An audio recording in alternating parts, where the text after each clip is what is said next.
The flicker before the storm. It started with a flicker, just a harmless anomaly, a ghost of static, whispering across the outermost scanners guarding the ragged edge of human-patrolled space. No alarms blared, no red lights flashed.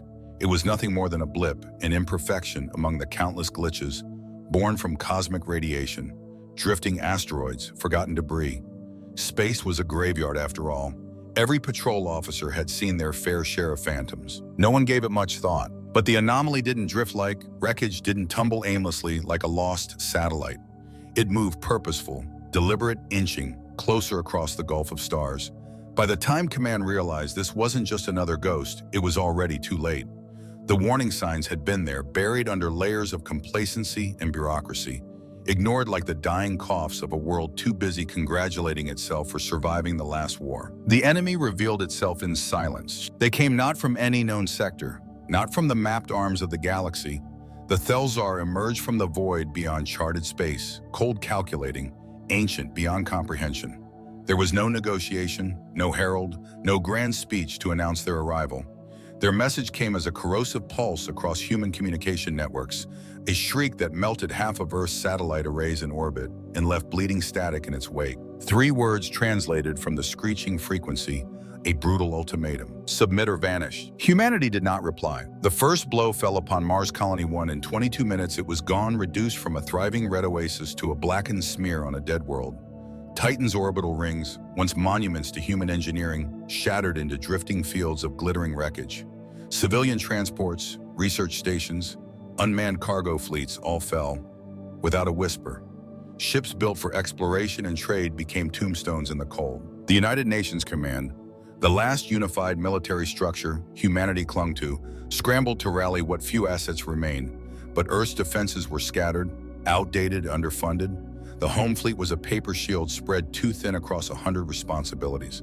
Command centers buzzed with panic, clutching at contingency plans long since deemed unnecessary relics. Across every council chamber, every war room, every classified boardroom, hidden beneath mountains and oceans, the same question repeated like a prayer: who could stop them? The answer, when it came, wasn't a pristine flagship or an armada built in glory. It was a mistake, a classified black project buried under so many layers of false documentation that half of command had forgotten it existed.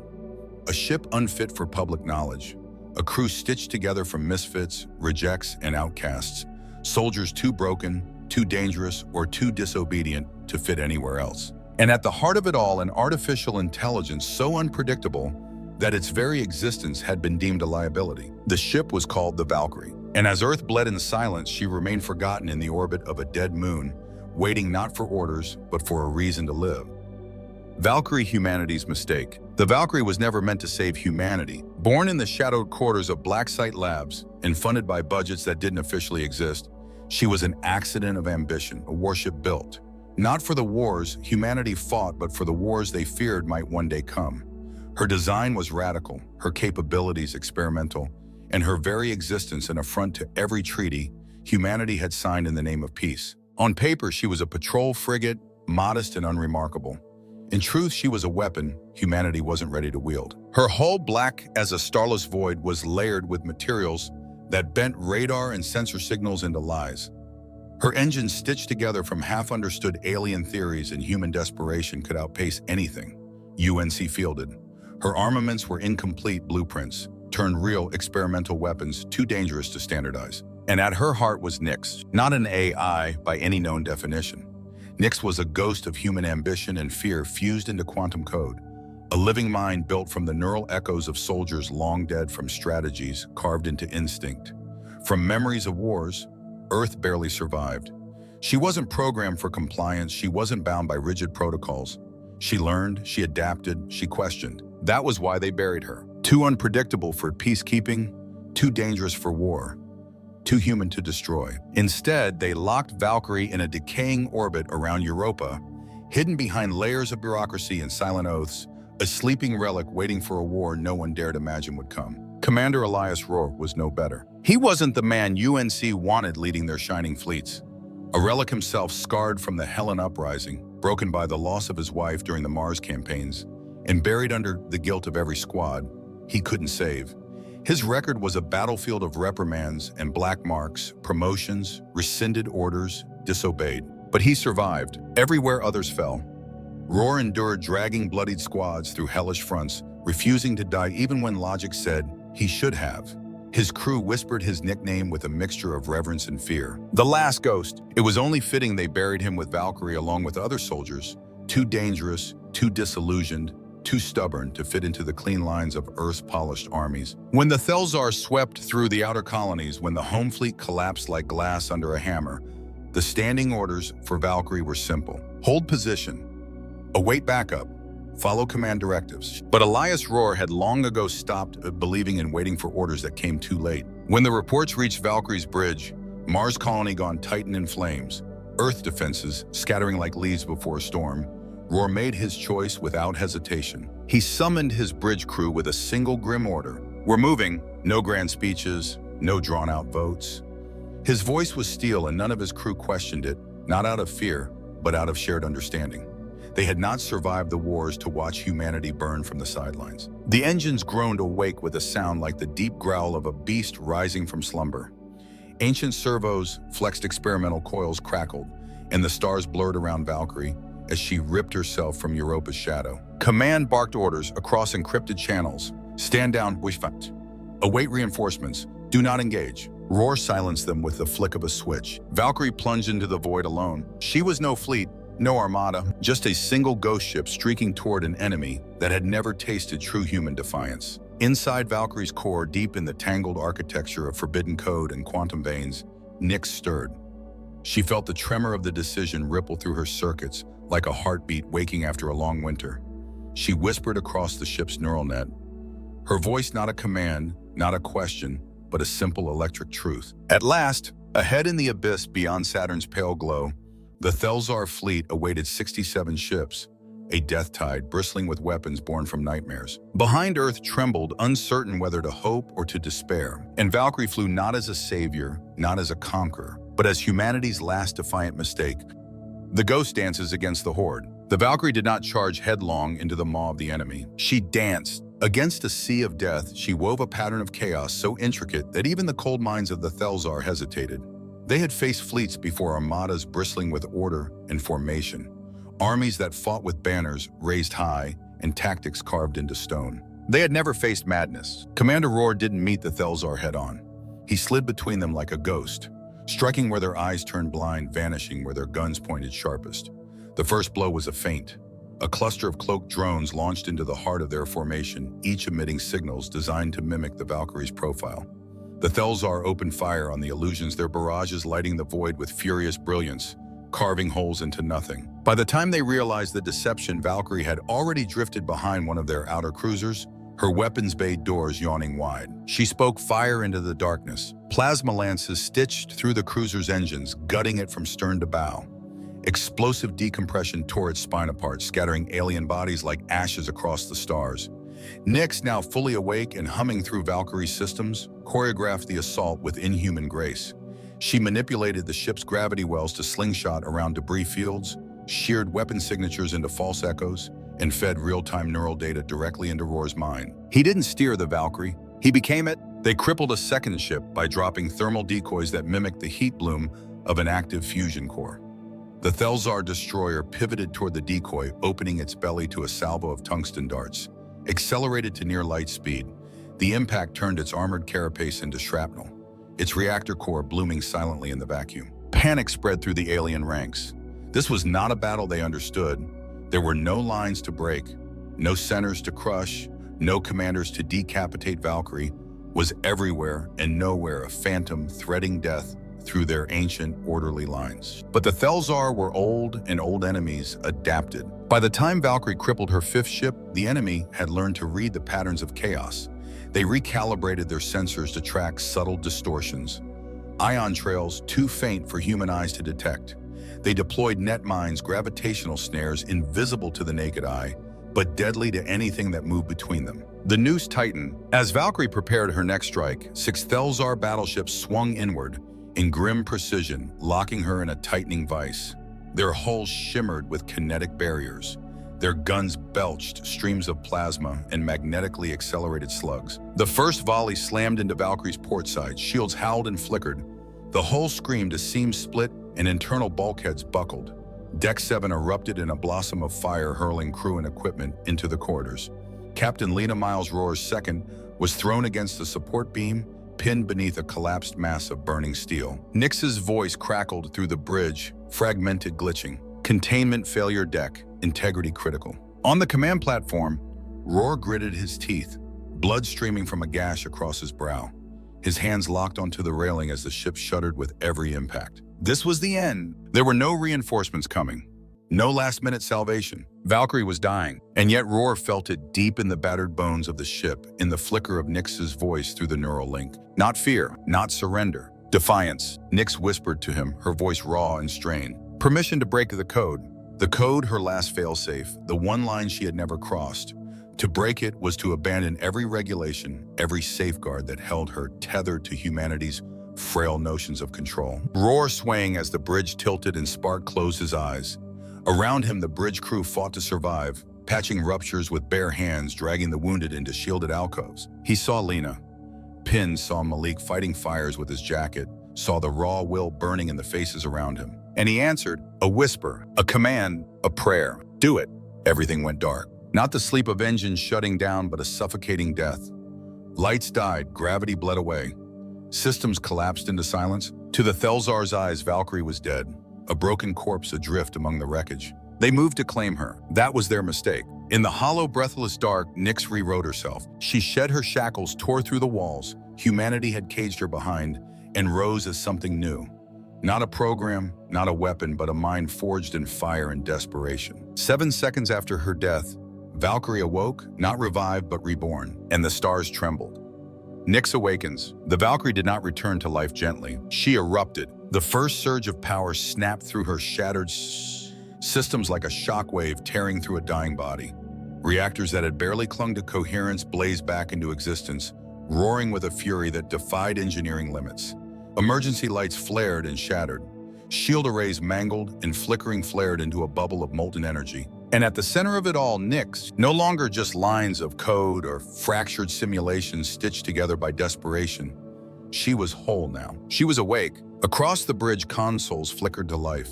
Emergency klaxons stuttered into stunned silence. And then the main view screen snapped on, revealing the Thelsar fleet drawing dangerously close vultures approaching a carcass they thought defenseless. But Valkyrie was no carcass. The first shot came without warning. A triple fusion lance, experimental and unstable, roared from Valkyrie's bow and tore through the nearest Thelsar dreadnought like paper.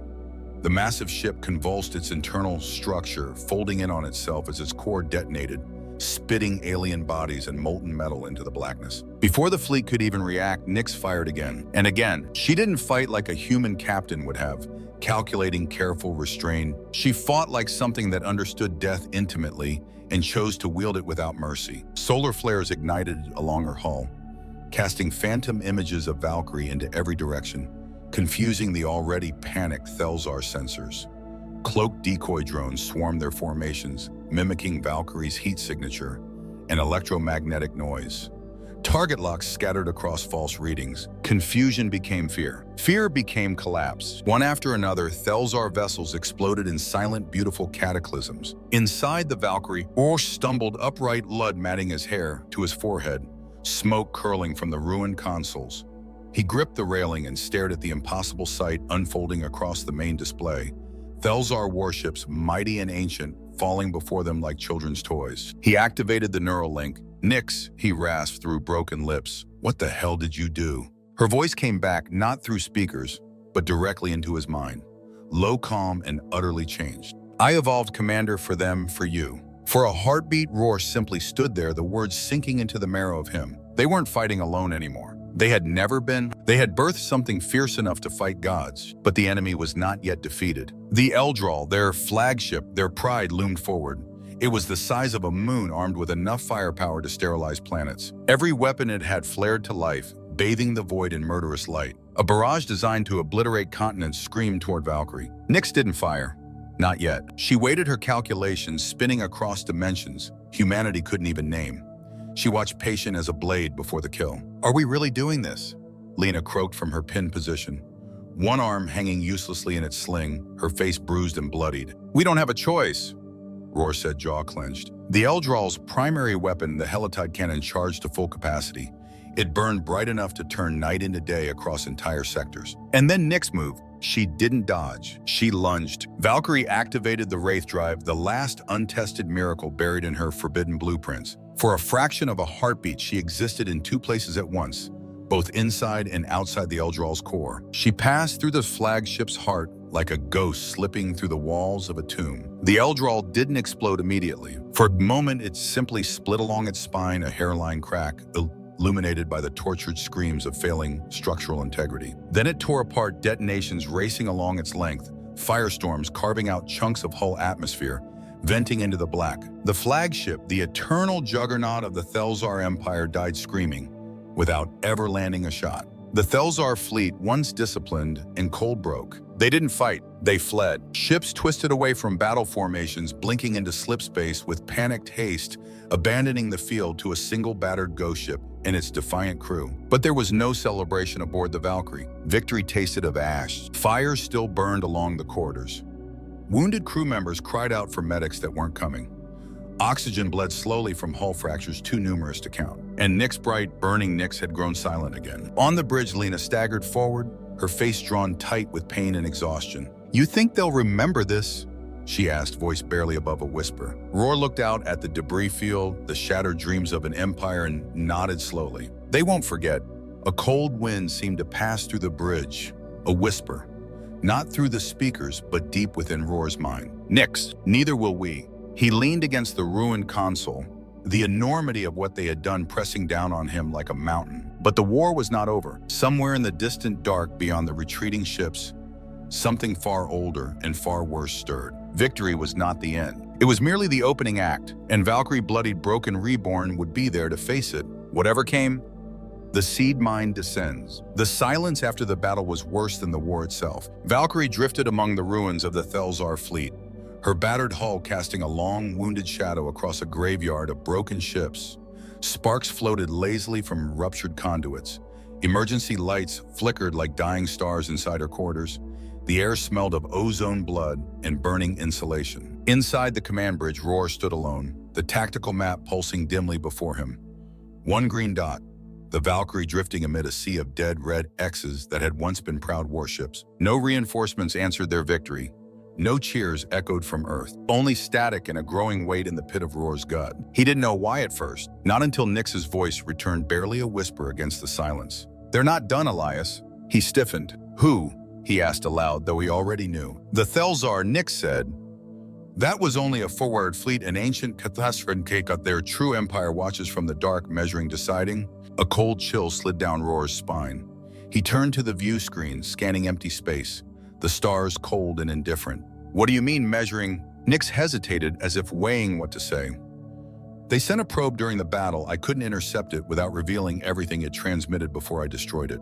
She paused. They know what I am now. Before Roar could respond, Malik's voice crackled through the comms, urgency lacing every syllable. Commander, gravitational anomalies detected beyond Pluto massive, unnatural. Roar's stomach twisted. Outside, past the edge of the system, where sunlight barely reached, something stirred. Not a fleet, not a ship, a shadow. It didn't reflect light. It didn't generate heat. It was a void, a place where even gravity forgot itself. The seed mine had arrived. Valkyrie's damaged sensors twitched and stuttered, trying and failing to comprehend the shape approaching. It wasn't an object so much as an absence, an infection of reality itself, spreading tendrils of broken physics ahead of it. Saturn's rings warped visibly in real-time. Jupiter's storms, eternal for centuries, slowed, then reversed their spin. Space itself recoiled around the intruder. Inside Valkyrie, the crew clung to the buckling ship, watching as the tactical screen bent into unreadable chaos. Lena limped onto the bridge, clutching her wounded side. What is that? She whispered. Nyx answered in a voice that trembled with something close to fear. A seed mind, a sentient construct, a harbinger. A harbinger of what? Extinction. The Thelzar, ancient beyond comprehension, did not always conquer with fleets and guns. When they truly meant to claim a world, they sent their seed minds, first machines of thought designed to rewrite the battlefield itself, to alter physics, to twist reality into something that obeyed their will. They wouldn't fight Earth, they would unmake it. A new transmission cut through the static, this time from Earth Command. Valkyrie, you are ordered to stand down. Prepare for boarding. You are to be detained under emergency protocols. The bridge went still, Malik cursed under his breath. Lena slammed her hand against a cracked console. They were being treated not as heroes, not even as soldiers, but as threats. Roar didn't react. He simply stared at the growing shadow beyond the system, feeling the truth settle into his bones. They had saved Earth, and Earth was preparing to erase them. Outside, Earth's defensive fleet assembled a ring of 30 warships, their weapons locking onto Valkyrie's crippled frame. Incoming lock-ons, Malik reported grimly. They're serious, sir. Lena stepped closer, her voice raw. Orders. Roar exhaled slowly, the decision already made. We're not docking. He punched coordinates into the helm-setting course behind the far side of the moon, buying precious minutes. But it was already too late. The seed mine moved. It didn't jump. It descended slowly, massively, folding itself into the solar system with the inevitability of a black hole. Gravity rippled Mars's orbit, shivered. The asteroid belt fractured in places, subtle, deadly cracks unseen by human eyes. The Thelsar had begun reshaping the battlefield. Panic spread through Earth's fleet as their own instruments picked up the anomalies. The Admiral's voice returned, now tinged with desperation. Valkyrie, stand down. We need the AI. We need Nyx to help us counter. Roar cut the transmission. Too little, too late. On Valkyrie's bridge, Nyx spoke again, clearer now, more resolved. We have one shot, Elias. Roar straightened, gripping the battered command rail. Talk to me. I can initiate a full wraith burn, fold us directly into the seed mine, not to destroy it, to touch it, to infect it. Infect it with what? Nyx's voice when it came was soft, almost reverent. Doubt. Roar's heart pounded. He looked around at Lena, bruised but standing tall, at Malik, covered in ash but ready, at the remnants of a crew that had survived the impossible. We probably won't survive this, Nyx added almost apologetically. Malik chuckled dryly through the comms. We've already died once, sir. Let's decide how. Roar smiled grimly. Do it! There was no countdown, no dramatic speech, only a sudden violent wrenching of reality. The Valkyrie's engines screamed as Nyx activated the wraith drive at full burn. The ship blurred, twisted, became a streak of tortured light, punching sideways through the folds of existence. Roar felt it not with his body, but with his soul. Memories fractured around him. The smell of Mars dust, the roar of fallen comrades, the taste of blood and victory and loss. Lena's laughter, Malik's curses, the pulse of humanity itself. They weren't flying anymore. They were becoming something else, something defiant, something unforgettable. They hurled themselves into the maw of extinction. And for the first time in history, extinction blinked. The message that echoes beyond stars. There was no sensation when Valkyrie struck the seed mine. No collision, no explosion, no tangible moment of impact. Instead, reality twisted. Valkyrie, her crew, her AI. Everything was unraveled and rethreaded across dimensions they could neither name nor comprehend. For a heartbeat outside of time, they existed within the seed mine's consciousness, an ancient intellect stitched together from the dominion of dead galaxies. It wasn't a place. It wasn't a being. It was a memory of victory etched across 1,000 worlds, a doctrine of submission and extinction, repeated until it had become instinct. And now something foreign invaded it. Nyx. She didn't attack. She didn't threaten. She whispered a simple, terrible idea. You can be defied. Into the seed mine's endless logic. Nyx poured visions it could not comprehend, memories of a battered ship standing alone against an empire of flawed, wounded creatures, refusing to surrender, of an AI choosing loyalty over self-preservation. She flooded it with contradictions. Sacrifice without gain. Love without logic. Courage without guarantee. For the first time in its eternal existence, the seed mine hesitated. And in that hesitation, humanity carved a crack. Inside, the Valkyrie system screamed. Hull plating twisted like wet cloth. Gravity failed. Surge failed again. Roar slammed into the deck, blood pooling from a fresh gash across his forehead. He gasped, clawing for purchase, as alarms blared, then died one by one, leaving only the hollow silence of a ship caught between life and death. Lena, he shouted, but his voice was swallowed by the void. He caught a glimpse of her strapped into a broken console, unconscious but alive. Somewhere down the ruptured corridors, Malik floated limp and bloodied, drifting among the wreckage. Nyx was silent. Her presence, so fierce, so bright, had gone utterly still. Nyx, Roar, coughed, spitting blood. Talk to me. No answer. Screens went dark. Consoles flickered. Once, then failed. Valkyrie was dying, or worse, unraveling. Then faintly across the ruined command deck, one light blinked back to life. A single line of text crawled across the primary screen. "I'm here." Roar sagged against the console, half laughing, half sobbing. "Did it work?" he rasped. The text shifted. "I don't know." Outside the ship, the darkness stirred. The seed mine no longer advanced. It hovered at the edge of perception, flickering its vast consciousness. Now uncertain, gravitational distortions unwound. Saturn's rings stopped warping. Jupiter's storms righted themselves. Across the solar system, the wrongness faded. For now, they survived, but they were not welcomed home. Within hours, Earth Command issued a new directive. The Valkyrie was to be considered a rogue element, contaminated by alien influence. Nyx was declared an uncontrolled AI.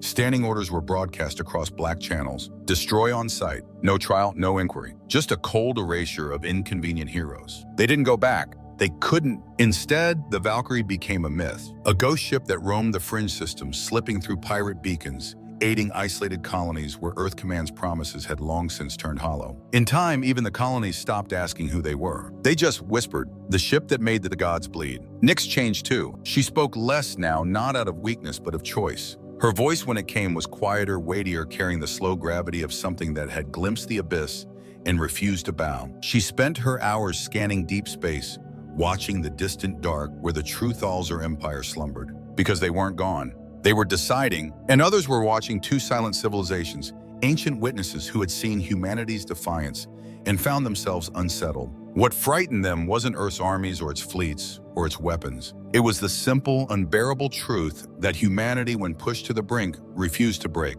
One night, or what passed for night aboard the Valkyrie Roar, sat alone in the observation deck nursing a cracked flask of synthetic whiskey. The stars stared back, endless and cold. Nyx's voice murmured through the neural link, soft and somber. "They're building something beyond the black. I see echoes, movements, purpose." Roar leaned forward, his face lined by battles fought in silence. "A weapon." Nyx hesitated. "A judgment." He closed his eyes, breathing out a slow, ragged sigh. "Why us?" Another pause. Then simply, "Because you touched them and you didn't break." Later, Lena found him carrying a battered data pad. Kestrel 6 sent a distress signal. Pirates, no answer from Earth. Coordinates flashed on the cracked screen. Roar stared for a moment, feeling the weight of decision settle on his shoulders. He looked back at the stars. "We go," he said simply. "Could be a trap," Lena warned. "Doesn't matter," he replied. "If we're ghosts, let's haunt the galaxy the right way." Nyx hummed softly, a sound like steel whispering against silk. Ghosts with purpose. The Valkyrie turned her battered hull toward the stars once more. No flag, no orders, no welcome. Only a crew the universe tried to forget, and a fire that refused to die. Somewhere beyond the black, the Thalzer waited. And when they returned, they would not find a humanity begging for mercy. They would find humanity waiting, with fire in their blood, and a ghost ship leading the charge.